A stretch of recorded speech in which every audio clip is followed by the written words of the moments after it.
This is a video for MEI Core Pure Mathematics, Vectors 5, Further Lines and Planes, 5.4, the perpendicular distance from a point to a line in 2 dimensions.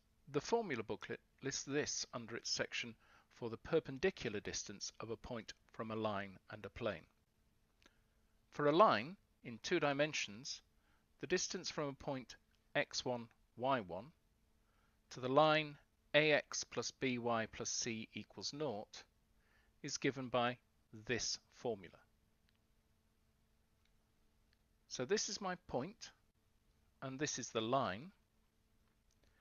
And notice that this is for 2 dimensions. There is a technique for doing the same thing in 3 dimensions, which we'll see in a later video. Notice that the formula has a modulus on the top, and this means that the distance will always be positive. Also, the line is in a particular format, and we usually rearrange whatever format we've got the line in to get it into this format, so that we make sure that we get this part of the equation correct. The sign is particularly important. Finally, notice that we're talking about the perpendicular distance, which means that we're talking about the shortest distance.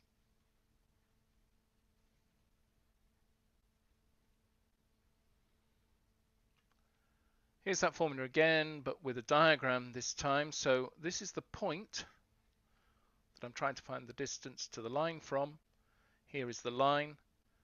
This red line is at right angles to the line I'm interested in, and therefore represents the perpendicular distance, and this length here will be the distance we're after, and that will be the shortest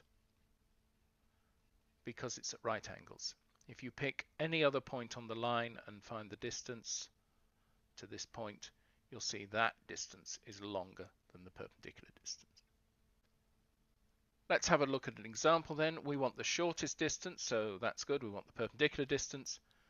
The point we're using is a, which is 3 minus 1, and the line y equals 2x minus 5.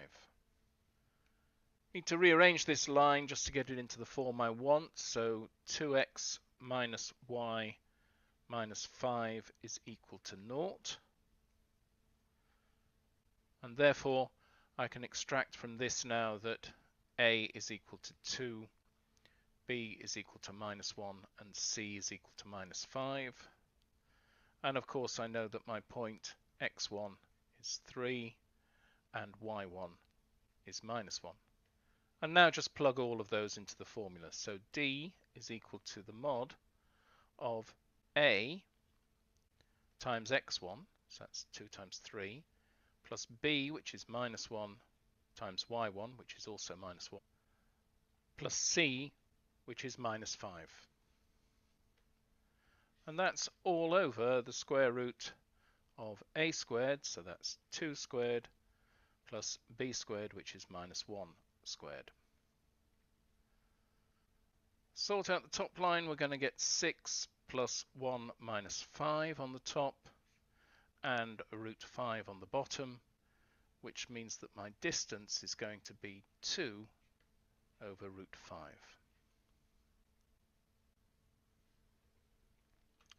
There's that written up neatly for you. There's the rearrangement of the equation, and then confirmation of the parameters a, b, and c, and x1 and y1. And then plug all those into the equation, and we get our solution as we saw on the previous slide. Second example here, point A, 3 minus 2 this time. And this time we've got a vector equation for the line. We've got r is equal to minus 1, 2 plus lambda 4, 3. And we'll need to do a little bit of work with this to get it out in the format we want before we start.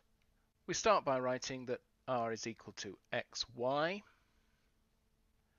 And so that's equal to minus 1, 2 plus lambda lots of 4, 3. And so x is equal to minus 1 plus 4 lambda, and y is equal to 2 plus 3 lambda. Rearranging these, I'm going to get that lambda is equal to x plus 1 over 4. And from here, I get lambda is equal to y minus 2 over 3. These are both lambda, so I can put them equal to each other. So I get x plus 1 over 4 is equal to y minus 2 over 3. And then just cross multiplying, I'm going to get that 3x plus 3 is equal to 4y minus 8. And then gathering everything together, we get 3x minus 4y plus 11 is equal to 0. And so I've now got A, B, and C, and I know x1 and y1. So I can now plug all of those into my formula. I'm going to get D is the mod of AX1, so that's 3 times 3, plus B, minus 4, times Y1, minus 2, plus C, which is 11. And that's all over the square root of A squared plus B squared, so that's 3 squared plus 4 squared. On the top, I'm going to get the mod of 9 plus 8 plus 11. And on the bottom, I'm going to get the square root of 25. And so this comes out to be 28 over 5. Again, there's that solution tidied up for you.